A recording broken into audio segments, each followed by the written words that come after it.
안녕하십니까, 김배치입니다. 오늘 소개해드릴 내용은 애플 드디어 칼을 뽑아 들었습니다. 현대자동차에 손을 내밀었어요. 우리 같이 일하자고요. 애플카가 이제 현실화되는 겁니다. 현대자동차가 이 정도 급이었나요? 미국의 CNBC에서도 기사를 냈죠. 한국경제 뉴스에 단독 보도를 기사를 인용해가지고 상당히 이례적 인데 주가가 오늘 하루 만에 23%, 20 몇 퍼센트 지금 폭등한 것 같아요.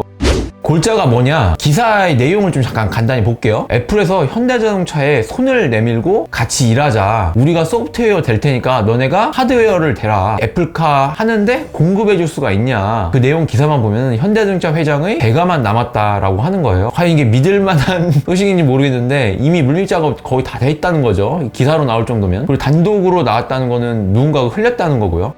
지금 애플이 왜 그러면 현대랑 손을 잡으려고 할까요? 다이슨 같은 경우는 거의 몇 천억을 투자를 해가지고 사업 접었죠. 근데 이제 애플은 그렇게 하기가 어려우니까 천문학적인 금액을 투자하기에는 너무 이제 리스크가 큰 거예요. 그동안 시도를 많이 했다고 합니다. 기사에 따르면 2013년도부터 애플은 스마트폰을 준비한 이후에 자동차 쪽으로 이 소프트웨어를 팔면 어떨까라고 생각을 계속 해왔고 물밑 작업을 했다고 합니다. BMW나 벤츠 뭐 이런 차들, 미국에 있는 차들도 그렇고 했는데 이제 다 무산이 된 거예요. 독일 3사 같은 경우는 자체적으로 OS를 개발하겠다라고 해가지고 거부를 한 겁니다. 포드도 있었고 GM도 있었고 여러 가지 있었을 텐데 보류가 된 거죠. 그러니까 애플이 경쟁 상대로 삼고 있는 거는 사실 구글이라고 생각을 하거든요. 애플은 소프트웨어를 팔아서 수익 창출을 하려고 지금 하는 것 같아요. 자동차를 직접적으로 만들 수 있는 생산 기술이나 생산 인프라가 되지가 않으니까. 그래서 이제 현대라는 손을 잡기로 결정을 한 거죠. 어쨌든 시도를 계속 해온 상태였고, 예전 기사를 한번 좀 조사를 해봤어요. 타이탄 프로젝트라는 건데 뭐 아시는 분은 다 아시겠죠? 1000명인가? 직원들도 다 모집하고 뭐 엄청난 투자도 하고 했는데 이런저런 문제 때문에 직원들도 몇백 명 막 다 내보내고 숙소를 하고 했는데 2018년도에 생산 쪽 담당하는 도그필드라는 테슬라 엔지니어를 영입을 합니다. 자동차를 만들 수 있는 제조업체를 좀 찾아야 되는데 찾지를 못했어요. 그러다가 이제 현대 이제 최근에 이제 손을 내민 거죠. 현대는 이제 자동차 생산도 되고 배터리도 되고 자동차 전기차를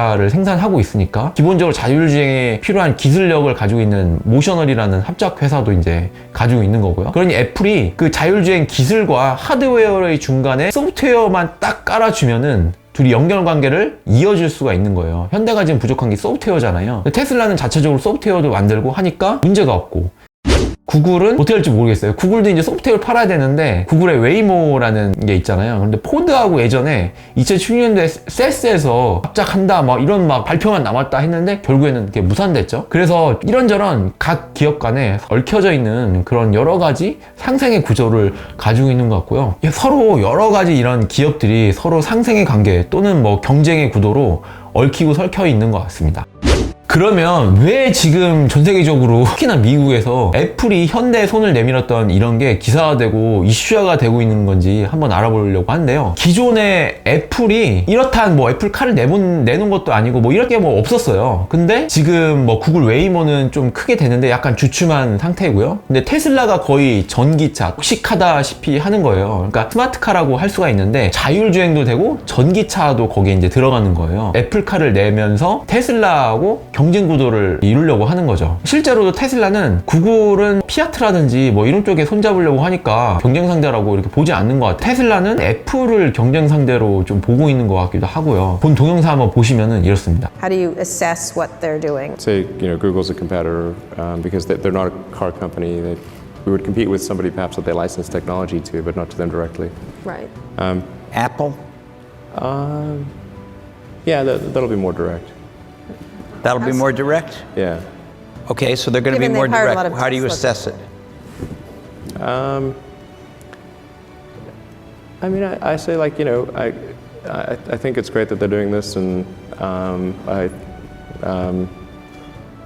hope it works out.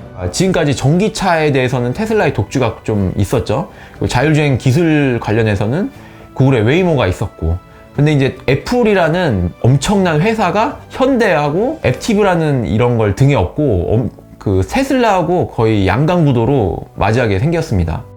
그리고 한 가지 특이한 점이 eGMP라는 걸 발표를 했었잖아요, 최근에. 그리고 전기차 플랫폼을 발표하면서 소프트웨어는 쏙 빼놓고 했었잖아요. 이유가 뭘까? 이미 현대자동차 내부에는 애플하고의 물밑 작업이 있었다는 걸 얘기할 수도 있죠. 그걸 발표를 하기에는 뭔가 이제 약간 리스크가 있으니까 이게 결정이 난 다음에 발표를 하겠다고 숨기고 있었던 걸 수도 있어요. 소프트웨어가 중간에 뛰어들면서 이제 애플이라는 엄청난 강력한 소프트웨어죠. 스마트폰하고 이런 기술력을 바탕으로 했던 애플. 중간에 이제 소프트웨어가 들어오면서 하드웨어를 가지고 있는 강력한 현대자동차가 있는데 거기에 이제 기술력을 가진 모셔널이라는 회사가 생긴 겁니다. 액티브. GM에 부품 공급하던 델파이라는 회사에서 나온 회사예요. 두 회사가 조인트 벤처인 모셔널이라는 만들었어요. 근데 여기에 이제 기술력과 하드웨어를 연결시킬 수 있는 소프트웨어가 들어가면 되는데 이게 바로 애플이라는 겁니다. 엄청난 거대 공룡이 막 만난 듯한 그런 느낌이 들고 테슬라가 기존에 약간 뭐랄까 자동차 회사인데 뭐 소프트웨어 엔지니어들도 많고요. 기계공학과 출신들이 아니라 이제 전자 컴퓨터공학과 출신이 엄청 많다는 겁니다. 그만큼 현대가 애플을 등에 업고 테슬라와 경쟁할 수 있는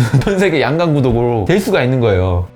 결론평 말씀드리자면 진짜 엄청난 대박간이에요. 기대가 되고요. 주가도 지금 폭등했고 현대가 미래의 삼성이 될 수도 있을 것 같아요. 마치 애플과 삼성이 예전에 애플 나왔을 때 스마트폰 만드는 삼성 어떻게 생각했었나 예전에 너네가 어떻게 애플하고 비교를 해 막 이러던데 지금은 대등한 경쟁 상대가 되잖아요. 테슬라가 전기차 분야에서 거의 뭐 독보적인데 현대가 지금 삼성처럼 둘이 이제 붙는 대등한 관계가 될 수도 있는 미래가 펼쳐질 수도 있다는 겁니다. 현대가 지금 도심항공 모빌리티 산업, 자율주행 택시 엄청납니다. 지금 현대의 전략적인 이런 행보들이 미래에 상당히 기대가 되고요. 지금까지 김배치였습니다. 감사합니다.